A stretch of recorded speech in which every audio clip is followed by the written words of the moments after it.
Hello student, आज मैंने अपने क्लास में फिज़िकल क्लास में टेस्ट लिया था 8th क्लास वालों का क्वाड्रिलेटरल्स का। ये कुछ 10 क्वेश्चंस दिए थे। आप लोग भी इसकी रिवीजन करके अपना कर सकते हैं। क्वाड्रिलेटरल चैप्टर आपका अच्छे से प्रिपेयर हो जाएगा। यहाँ पर मैंने क्वेश्चन दिया था क्वाड्रिलेटरल PQRS, जिसमें कि P का एंगल 90 है, Q का 70 है और R का 120 है। तो आप क्या करेंगे, क्वाड्रिलेटरल बना लेंगे ऐसे करके PQRS। यहाँ पर R मैंने दे रखा है 120 और Q दे रखा है 70 डिग्री और ये है 90 डिग्री। और S निकाल लेंगे क्योंकि हमें मालूम है क्वाड्रिलेटरल का सम कितना होता है 360। तो आप क्या करेंगे, 360 में से डिग्री में से क्या करेंगे, सबको माइनस कर देंगे। Angle P plus angle Q plus angle R plus angle S निकालेंगे तो आपका आ जाएगा। सबको प्लस कर दीजिएगा, 360 से माइनस कर लीजिएगा, फर्स्ट आंसर आ जाएगा। ऐसे ही angles of quadrilateral are in their ratios 1 2 1:2 1:3 4। इसमें हम कैसे करेंगे, ये जो 1x plus 2x plus 3x plus 4x, ये क्या करेंगे, इसको 360 से इक्वल होंगे। सारे एंगल का सम जो है 360 होगा। तो ये कितना आ गया आपका, ये आपका 1 + 2 3 3 + 3 6 और 4 10। तो ये 10x आ रहा है। तो आपका 360 डिग्री डिवाइडेड बाय 10 आ गया। मतलब नेक्स्ट उसमें आप क्या करेंगे, x = 2 है ना। अब यहाँ पे मेरे पास जगह नहीं है तो मैं शॉर्ट फॉर्म में बता रही हूँ कि 10 आ जाएगा, इससे निकल जाएगा। तो x आपका 36 आ गया। x 36 मतलब यहाँ पर ये 36 हो गया। 2 × 36 करेंगे तो सेकेंड एंगल आ जाएगा। 3 × 36 करेंगे तो थर्ड और फोर्थ इसी रंग से आ जाएगा। फिर वो कह रहे हैं find the measure of each exterior angle. Exterior angle का आपको याद होना चाहिए फॉर्मूला कि एक्सटीरियर एंगल क्या होता है आपका। एक्सटीरियर एंगल होता है आपका 360 divided by number of sides. Number of sides इससे आप करेंगे तो आपके सारे आंसर निकल जाएंगे। 360 डिवाइडेड बाय 9 कर दीजिए तो आप काटेंगे तो 40 डिग्री आ जाएगा। तो आपको एक्सटीरियर एंगल का पता लग जाएगा। फिर is it possible to have a regular polygon whose interior angle is 45। ये मैंने बताया भी है कि अगर हमें इंटीरियर एंगल सपोज पता करना है ना, इस ढंग से कोई फिगर है, मुझे नहीं मालूम कि क्या है ना। तो यहाँ पर मुझे इंटीरियर एंगल दे रखा है। अगर इंटीरियर एंगल मेरा 45 डिग्री है तो एक्सटीरियर एंगल क्या होगा, ये एक स्ट्रेट लाइन बन रही है ना। तो मेरा जो x होगा वो किसके इक्वल होगा, x = 180 डिग्री माइनस 45 डिग्री। फिर कितना आ गया आपका, 10 में से 5 गया, 5 आ गया और 7 में से आपका 4 गया तो 3 आ गया। 135 डिग्री आ रहा है। 135 को आप 360 से डिवाइड करेंगे तो आपका जो है, अगर हम exterior angle number of sides निकालेंगे तो नंबर ऑफ साइड्स के लिए कैसे करना पड़ेगा आपको।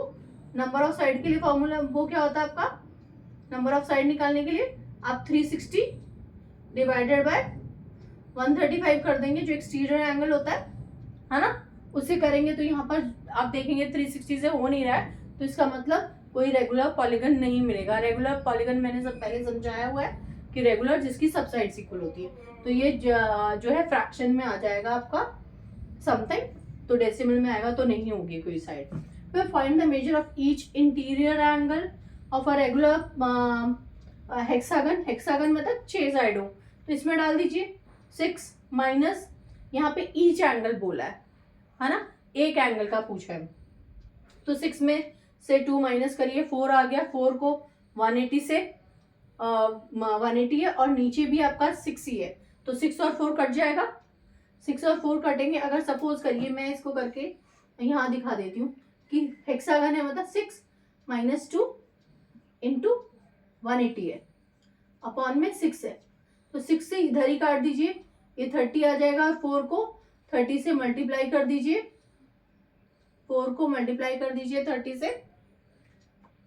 यहाँ पर क्या आया आपका 6 और 30 है ना, तो 4 × 30 कर दीजिए आप, ठीक है ना। तो आपको आंसर मिल जाएगा आपका। ठीक है, एक एंगल निकल के आ जाएगा यहाँ पे 4 डिवाइडेड हमारा कुछ रहा नहीं, तो ये कितना हो रहा है हमारा 120 आ रहा है। तो हमारे एक एंगल का इंटीरियर एंगल 120 के इक्वल होगा। ठीक है, अब इसकी बात करते हैं, क्या कहते हैं, sum of all the interior angle. अब सारे इंटीरियर एंगल करना है तो फॉर्मूला है n-2 इंटू 180। n क्या है, नंबर ऑफ साइड। अगर 7 की बात करूं तो 7 - 2 इंटू 180, तो ये क्या आ जाएगा 5 इंटू 180। निकाल लीजिए क्या आएगा, 5 0 0 है ना, और 5 8 40, 4 कैरी, 5 1 और 4, आपका इतना आ जाएगा। ठीक है, यहाँ पर हमने क्या करा, ये 40 आएगा, यहाँ पर मैंने 40 गलत करा है क्या, 180 इंटू 5 करेंगे तो 0 आया, 40 का 4 आ गया और 4, तो ये कितना हो गया, आपका 900 आ रहा है। ठीक है, क्लियर। तो इसका सम, इसका कितना होगा आपके इंटीरियर एंगल का 900। आप साइड में कैलकुलेशन करके देख लीजिए। दूसरा आपका है कि डायगोनल्स के बारे में पता करना है आपने।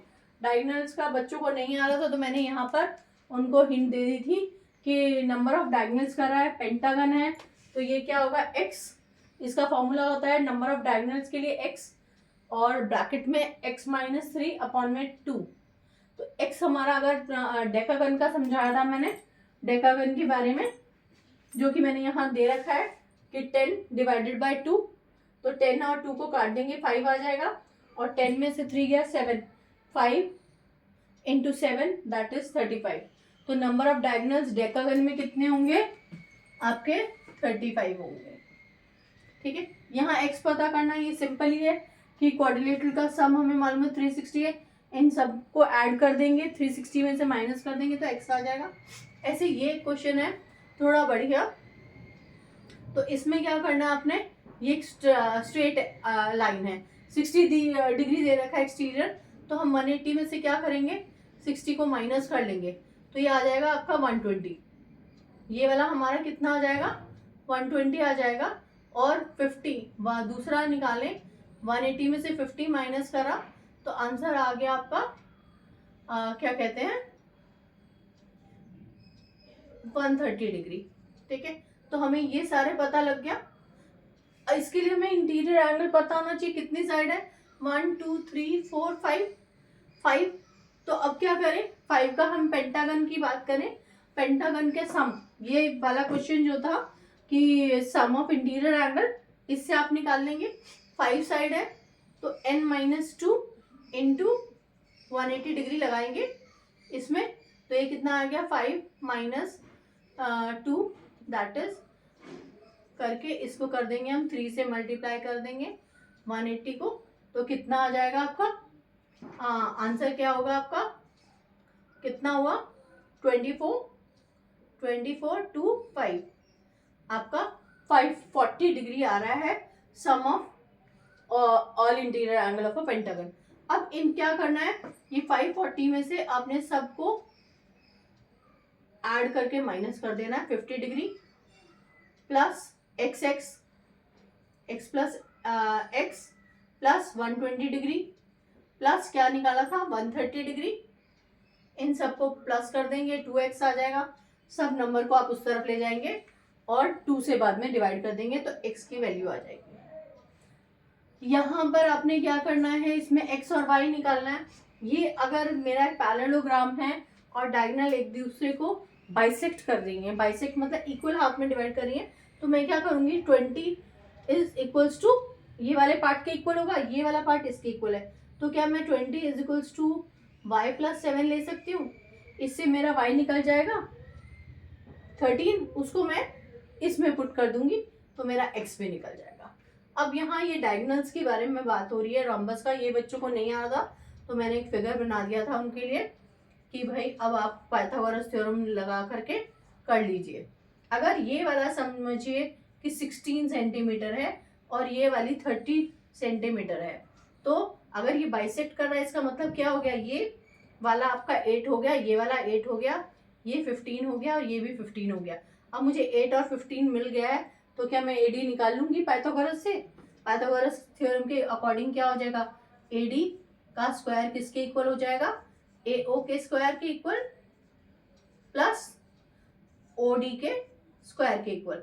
हमारा AD क्या है, x माना है तो x स्क्वायर कर देंगे, AO क्या है 8 का और OD क्या है 15 का स्क्वायर। x स्क्वायर किसके इक्वल आ जाएगा आपका 64 और 15 का स्क्वायर क्या होता है 2 to 5, 2 to 5 होता है, तो x स्क्वायर किसके इक्वल आ गया आपका 5 और 4 9, 6 और 2 8 और 2 हमें मालूम है 289 जो है वो होता है आपका क्या बोलते हैं 17 का स्क्वायर। तो एक x हमारी साइड आ गई 17, तो आप लिखिए इसमें सेंटीमीटर और आपको मिल जाएगा आंसर। इस ढंग से आप कर लेंगे तो आपकी पूरे चैप्टर की प्रिपरेशन हो जाएगी क्वाड्रिलेटरल। ये कुछ बच्चों का तो अभी हाफ ईयरली में आया है और कुछ का अभी PT 3 होंगे, उनमें ये क्वाड्रिलेटरल चैप्टर आ रहा है, इसलिए मैंने इन लोगों का टेस्ट लिया था। तो आप लोगों को मेरे ख्याल से ये यूज़फुल रहेगा। इस पूरे टेस्ट को जिसमें 10 क्वेश्चंस है एक बार घर में रिवाइज करिए और आपका क्वाड्रिलेटरल चैप्टर तैयार हो जाएगा। Thank you for watching my channel. Thank you.